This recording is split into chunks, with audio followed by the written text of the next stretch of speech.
ಎಷ್ಟೇ ಪ್ರಭಾವಿಯಾದರೂ ಕಾನೂನಿನಡಿ ಕ್ರಮ ತೆಗೆದುಕೊಳ್ಳುತ್ತೇವೆ ಎಂದಿದ್ದಾರೆ ಮುಖ್ಯಮಂತ್ರಿ ಸಿದ್ದರಾಮಯ್ಯ. ಕಾನೂನಿಗಿಂತ ಯಾರೂ ದೊಡ್ಡವರಲ್ಲ, ಕಾನೂನಿನಡಿ ನಾವು ಕ್ರಮವನ್ನು ತೆಗೆದುಕೊಳ್ಳುತ್ತೇವೆ ಅಂತ ಬೆಂಗಳೂರಿನಲ್ಲಿ ಹೇಳಿಕೆ ಕೊಟ್ಟಿದ್ದಾರೆ. ಚರ್ಚೆ ಎಲ್ಲ ಜನರಲ್ ಆಗಿ ಚರ್ಚೆ ಮಾಡಿದೀವಿ. ಮಂಗಳೂರು ಪರ್ಟಿಕ್ಯುಲರ್ಲಿ ಮಂಗಳೂರು ವಿಚಾರ ಚರ್ಚೆ ಮಾಡಿ ವಿಚಾರವನ್ನ ಮುಖ್ಯಮಂತ್ರಿಗಳು ಬಹಳ ಮಂಗಳೂರು ವಿಚಾರದಲ್ಲಿ ಏನ್ ತೀರ್ಮಾನ ಸರ್? ಹಿಂದೆ ಒಂದು ಆಂಟಿ ಕಮ್ಯುನಲ್ ಅಲ್ಲಿಗೆ ಈಗ ಸೌಹಾರ್ದತೆ ಬರಬೇಕು. ಅಲ್ಲಿ ಹಿಂದೂಗಳು ಮುಸಲ್ಮಾನರು ಯಾವುದೇ ಕಾರಣಕ್ಕೆ ದ್ವೇಷ ಇರಬಾರದು, ಆ ಸೌಹಾರ್ದತೆ ಬರಬೇಕು. ಅದಕ್ಕೆ ಸುಮ್ಮನೆ ಚರ್ಚೆ ಮಾಡ್ತಾ ಇದ್ದೀನಿ.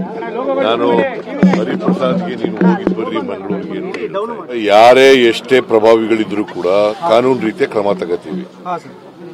ಗೊತ್ತಾಯ್ತಾ? ಯಾರು ಕಾನೂನಿಗಿಂತ ದೊಡ್ಡವರಲ್ಲ, ಕಾನೂನೇ ಎಲ್ರಿಗಿಂತ ದೊಡ್ಡದು.